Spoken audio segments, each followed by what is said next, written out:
Praise Lord, praise Lord, praise Lord. Hallelujah, hallelujah, hallelujah. सबको जय मसीह की।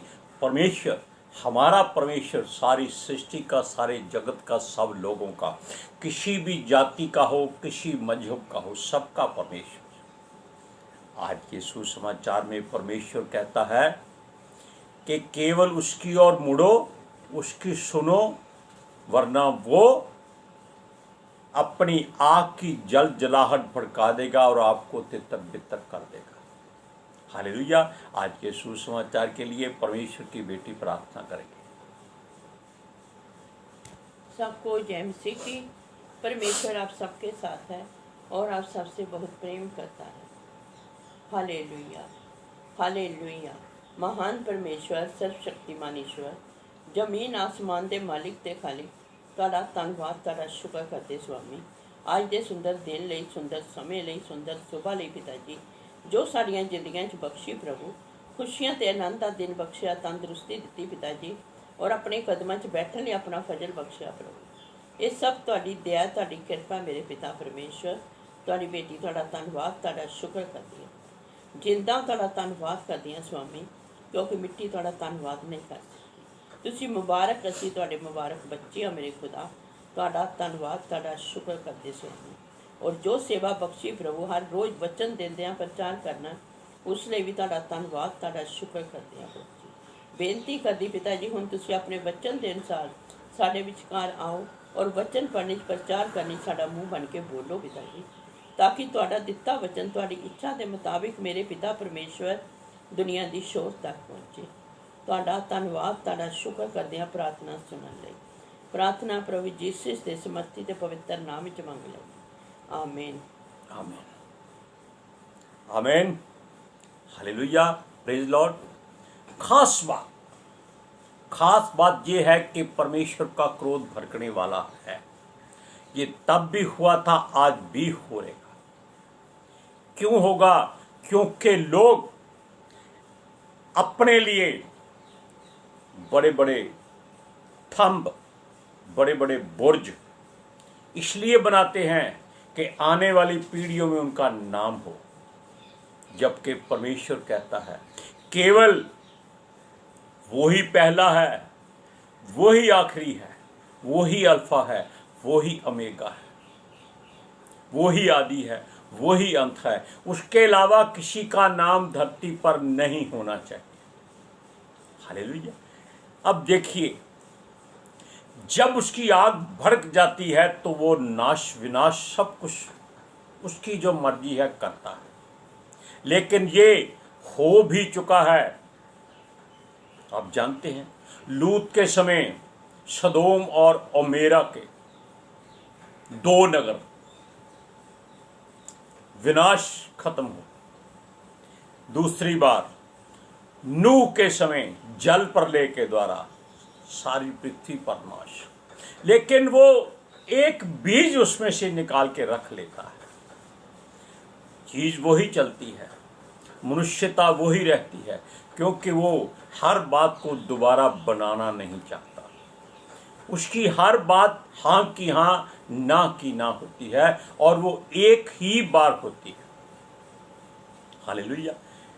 सुनिए, जब जल प्रलय आया तब उसने नूह और उसके परिवार को बचाया।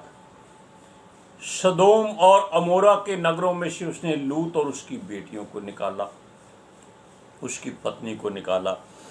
लेकिन परमेश्वर कहता है कि ये लोग उसकी करुणा पर ध्यान नहीं देते, यानी कि जो वो तरस खाने वाला परमेश्वर है उधर नहीं जाते। ये केवल अपना मुंह फाड़ के ऐसे खड़े हैं कि इसी में सारा धन दौलत सोना चांदी डाल दो। ये अन्न नहीं खाते, ये धन खाते, संपत्ति खाते। हालेलुया। लेकिन वो कहता है कि क्या करूं, उसके बच्चे हैं। वो दुख देता है, विलंब करता है, लेकिन पश्चाताप भी करता है। लोग फिर भी उसकी ओर नहीं मुड़ते। Hallelujah, praise Lord. सुनिए, ये लोग पाप और बुराइयों से भरे हुए हैं और परमेश्वर चाहता है कि इनका न्याय पूरा किया जाए, इनके साथ अन्याय ना हो। उसने लोगों को चुना, अपनी प्रजा बनाया और ठहराया कि उसकी उपासना करो, लेकिन वो लोग एक दूसरे से ऊपर जाने की कोशिश करते हैं। हालेलुया। जब वो सोचता है कि उसके बसे हुए लोग उस पर ध्यान नहीं देते, तब वो कुछ ना कुछ उथल पुथल कर देता है। हालेलुया। ये किसी राज्य, किसी धर्म या मजहब की बात नहीं है, ये मनुष्यता की बात है, मानवता की बात है, इंसानियत की बात है। हालेलुया। लेकिन जब कोई मनुष्य चला जाता है, उसकी जायदाद पड़ी रहती है, तो उसकी मौत नहीं होती, क्योंकि उसका ध्यान सांप की तरह कुंडली मारे हुए धन संपत्ति पर होता है। हालेलुया। ये एक बहुत भयंकर चेतावनी है, वो अवसर पे अवसर दे रहा है कि हट जाओ, बाज आ जाओ, वरना वो नाश करने पर तैयार है। फिर बाद में कोई पश्चाताप का समय नहीं मिलेगा। हालेलुया। वो कहते हैं कि एक बहुत ही भयंकर चेतावनी जो परमेश्वर की ओर से मिल रही है, वो हम नहीं बताते, हम तो मात्र एक मोहरा है छोटा सा, जो परमेश्वर की बात आपसे करते हैं। बड़े बड़े धुरंधर, बड़े बड़े ज्ञानवान, परमेश्वर के अभिषेक से भरे हुए लोग भी इसी बात को कहते हैं कि इस पर ध्यान दो, इधर ध्यान दो। अवसर पे अवसर दे रहा है वो। अगर वो उसने अपनी जल जलाहट को भड़का दिया तो सब कुछ नाश हो जाएगा। हालेलुया।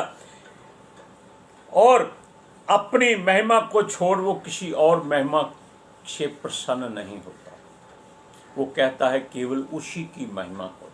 हालेलुया। हम आपको वचन पढ़कर सुनाते हैं, सपन्या की पुस्तक 3 अध्याय उसका 8वां वचन। इस कारण यहोवा की ये वाणी है, जब तक मैं नष्ट करने को ना उठूं, तब तक तुम मेरी बाट जोते रहो।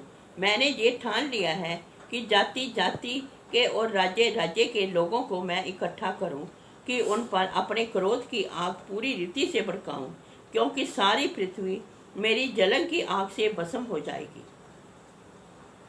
अब छोटी सी बात और, कि मनुष्य जाति तब से गलतियां करती आई है जब से आदम ने गलती से बुरा काम किया था, गलत सोच में फल खा लिया था और परमेश्वर के सामने भूल हो गई। माफी वो कहता है कभी मत मांगो, जो परमेश्वर के नाम से गलती हो जाए तो सजा के लिए तैयार हो जाओ, वो ये सोचता है।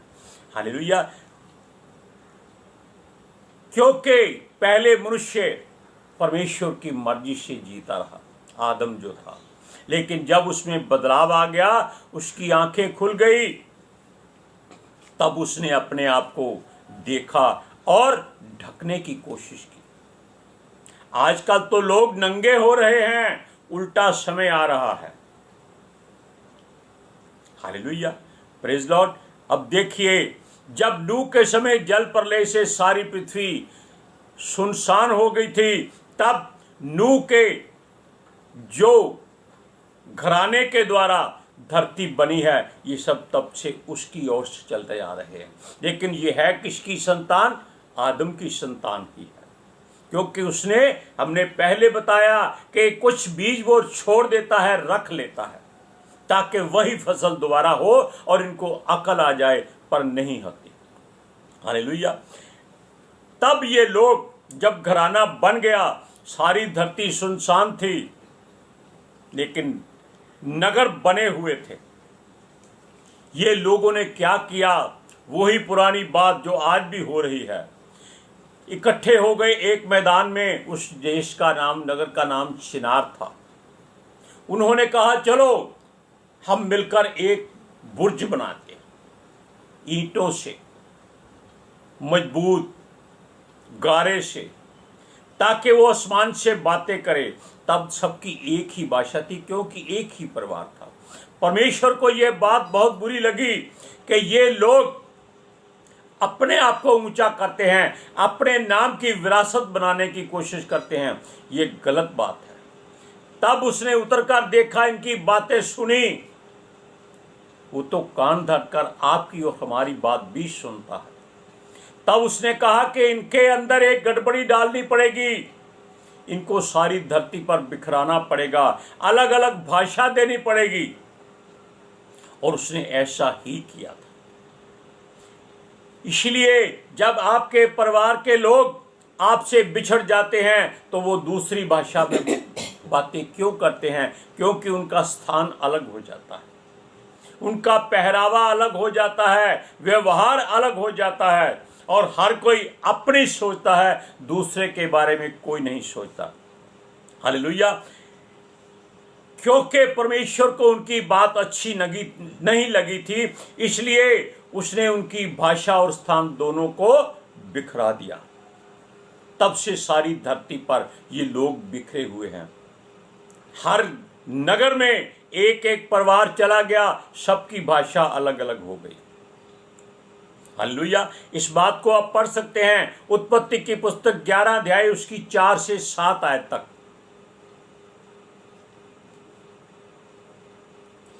फिर उन्होंने कहा, आओ हम एक नगर और एक घुमट बना लें, जिसकी चोटी आकाश से बातें करे।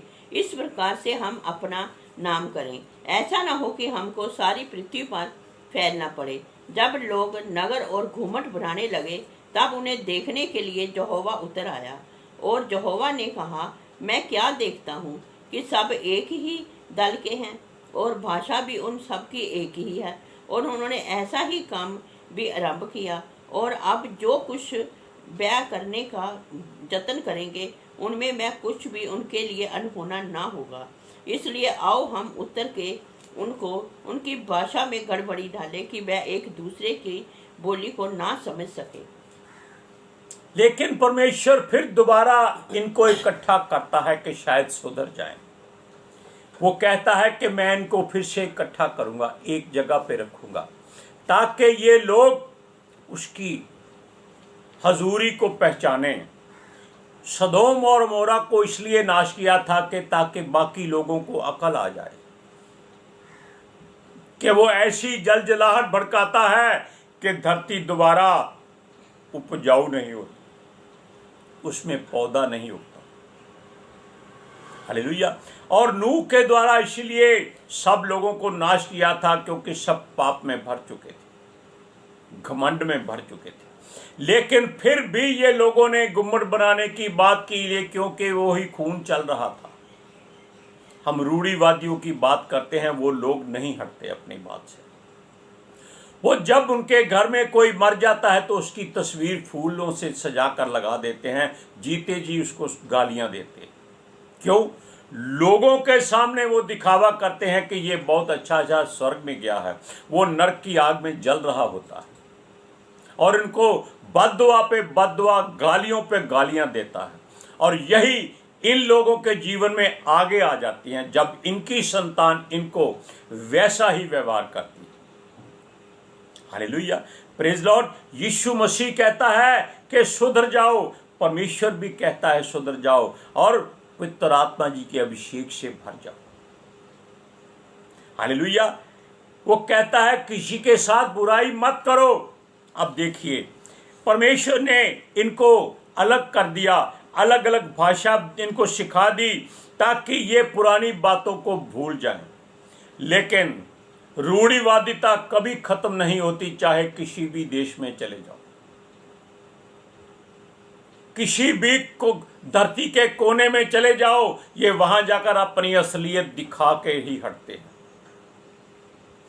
अपने धर्म और मजहब की वहां प्रचार की या बोली की तारीफ करते हैं, उनको अपने साथ मिलाने की कोशिश करते हैं, परमेश्वर की ओर जाने की कोई कोशिश नहीं करता।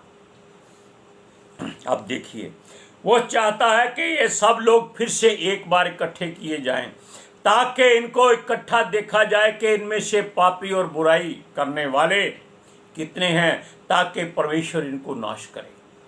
वो कहता है संभल जाओ, अभी भी संभल जाओ, वो समय दे रहा है, यीशु के आने में देर हो रही है। क्यों? ताकि हम बच जाएं। वो चाहता है कि उसके लोग बच जाएं, उसको दोबारा विनाश ना करना पड़े। हालेलुया। लेकिन ये सब लोग उसको भूलकर अपनी होंद की बातें करते हैं। ये किसी से प्रेम नहीं करते, हर एक से बैर करते हैं, अपने आप को ही ऊंचा रखने की कोशिश करते हैं। किसी के पूछो भी आपके पास इतनी धन संपत्ति है, क्या करो? मेरे बच्चे बाद में खाएं पिएंगे, ऐश करेंगे। उनकी जिंदगी में जहर घोल देते हैं ये लोग, कांटों से भरी उनकी जिंदगी बना देते हैं। गरीब आदमी के घर में वो बोलता है बच्चे को घर से निकल जा, अपना कमा और खा। वो क्या होता है? उसके जीवन में कांटा नहीं, वो उसको जीने का एक सबब बनाता है, ताकि वो मुश्किल में अपने आप को संभाल सके। यीशु मसीह धरती पर क्यों आया था? ताकि वो देखे कि लोग किस तरह रहते हैं, कितना गुनाह करते हैं, कितना पाप करते हैं, कितना एक दूसरे से विद्रोह करते हैं। यीशु को ही किसी ने नहीं पहचाना, जबकि वो सब जानते थे कि फलानी जगह पर परमेश्वर का पुत्र पैदा होगा और उसको ये दुख सहने पड़ेंगे। वो उनको तब मालूम हुआ जब खुद उन्होंने उसको सलीब पर चढ़ा दिया। हालेलुया। अब सुनिए, वो कहता है ये एक लोग एक मन होकर परमेश्वर की ओर मुड़ जाएं। हालेलुया। अब इस वचन को सुन लीजिए। सपने की पुस्तक 3 अध्याय उसकी 9 और 10 आयत में क्या लिखा है? उस समय मैं देश देश के लोगों में एक नई और शुद्ध भाषा बुलवाऊंगा कि वह सब के सब यहोवा से प्रार्थना करें और एक मन से कंधे से कंधा मिलाए हुए उसकी सेवा करें। मेरी तितर बितर की हुई प्रजा मुझसे विनती करती हुई मेरी भेंट बनकर आएगी। परमेश्वर कहता है कि मैं इन लोगों को जो बिखर गए हैं, जो बिगड़ गए हैं, इनको वापस अच्छा बनाकर अपने अधीन करूं, अपनी राह पर चलाऊं। जैसे एक मुर्गी अपने बच्चों को अपने पंखों के नीचे सुरक्षित कर लेती है। हालेलुया। लेकिन ये लोग मानने वाले नहीं हैं। अब ये कहता है वचन कि देखो यरूशलेम फिर उजाड़ होने वाला है। ये लोग नहीं सुधरते। वो रोता है इनकी आंखों से, अपनी आंखों से आंसू बहकर। वो कहता है कि देखो कि ये लोग जिसको परमेश्वर ने अलग किया था, फिर वापस उसी गंदगी में जा रहे। इजरायलियों की बात भी करता है। वो कहता है फिर भी सुधर जाओ, मौका देता है, चांस दे रहा है। और उसके साथ वो ये भी कहता है कि उसके लोग उसके साथ उसके राज्य में नहीं जाएंगे। कौन जाएंगे? जो गैर जातियों के लोग, जिन्होंने उस पर विश्वास किया है, भरोसा किया है। और ये यीशु मसीह का वादा है कि वो इन सबको अपने शरण में रख लेगा, अपनी छाया में रख लेगा और परमेश्वर से कहेगा कि पिता इनको नाश मत करना, इनमें आशीष है। हमने पिछली बार भी बताया था। अब देखिए यीशु मसीह के मुख से वचन, मत्ती की इंजील 23 अध्याय उसकी 37 आयत में। हे यरूशलेम, तू भविष्यद्वक्ताओं को मार डालता है और जो तेरे पास भेजे गए उन पर पथराव करता है। कितनी ही बार मैंने चाहा कि जैसे मुर्गी अपने बच्चों को अपने पंखों के नीचे इकट्ठा करती है, वैसे ही मैं भी तेरे बालकों को इकट्ठा कर लूं, परंतु तुमने ना चाहा। ये लोग कभी नहीं सुधरेंगे और ये नाश को देखकर हटेंगे, तब पश्चाताप का समय नहीं मिलेगा। परमेश्वर के लोग, परमेश्वर के चरवाहे, परमेश्वर के चुने हुए लोग इनको हमेशा इस बात के लिए प्रेरित करते हैं कि उसकी ओर मुड़ जाओ, अच्छे रहोगे। धरती से नाता तोड़कर अपने आप को परदेशी समझो, ताकि उसके राज्य में जाकर विदेशी नहीं देशी बनकर रहो। आज के सुसमाचार के लिए परमेश्वर की बेटी प्रार्थना करेगी।